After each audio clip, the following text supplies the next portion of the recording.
Hello everyone, it's Miss Mick here. Today I'm going to teach you about the power of Play-Doh and also how to make Play-Doh. I have a simple recipe. And so first, let's talk about the power that Play-Doh has. Okay, so I want to show you this presentation. So I'm going to move the camera. So the power of Play-Doh starts with the physical fine motor skills that young children developed. This is building our palmar grasp. Infants begin this when they start holding on to toys and their bottle. And then over time, we need to develop those fine motor skills in our hands. And Play-Doh does a great job of that, letting preschool children play with Play-Doh, children who are not putting things in their mouth. That's the key. Play-Doh is non-toxic. However, we do not really want children putting that in their mouth. So we have to wait till they get to that age. This is also building that palmar grasp and that fine motor skills in our hand is pre-writing. And Play-Doh, rolling into snakes and pounding and the other things like that, that is what we're developing with our fine motor skills. So that is the power that way. Then we're going to move to this side of our circle and we're going to talk about the cognitive power that Play-Doh holds.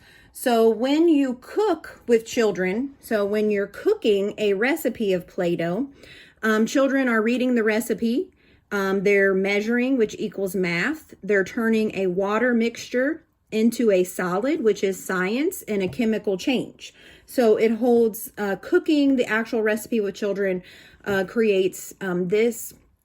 Lastly, the power that Play-Doh has is social and emotional. Children can pound dough flat, and even for older adults, creating figures and relieving stress. So this is another form of stress relief for our social and emotional well-being. So that is the power of Play-Doh. So now that you have the background, we are going to cook Play-Doh, and I have my table set up here. And I also have today, I am wearing my special shirt made from Radio Amy's daughter. And it says, "Empowered Women Empower Women." Isn't that beautiful?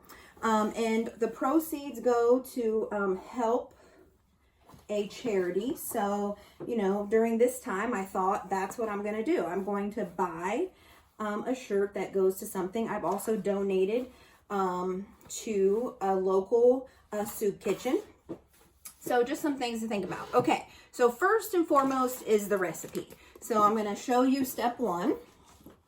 Here, I also have this on a PowerPoint.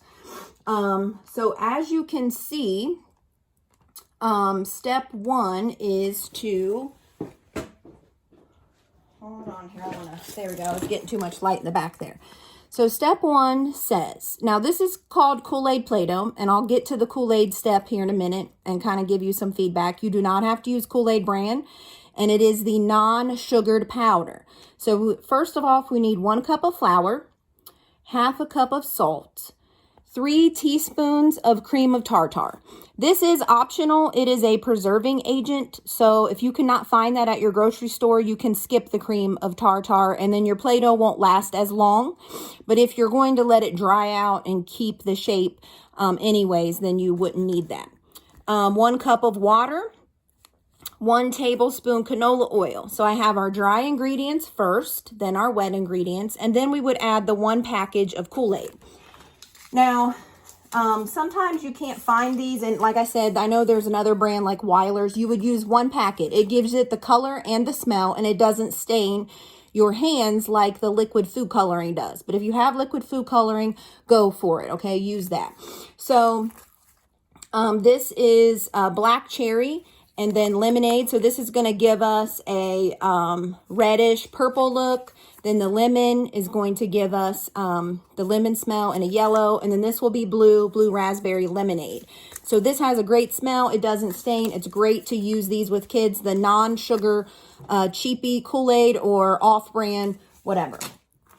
Okay, so then what we're going to do is after that, after we mix everything, we're going to cook it. So I have a cooking service, a cooking cook skillet set up down here.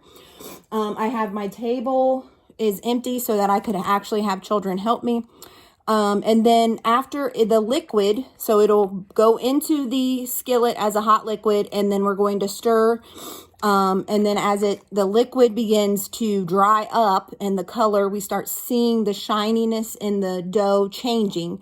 Then we take it off the hot plate and we knead it. This is very important.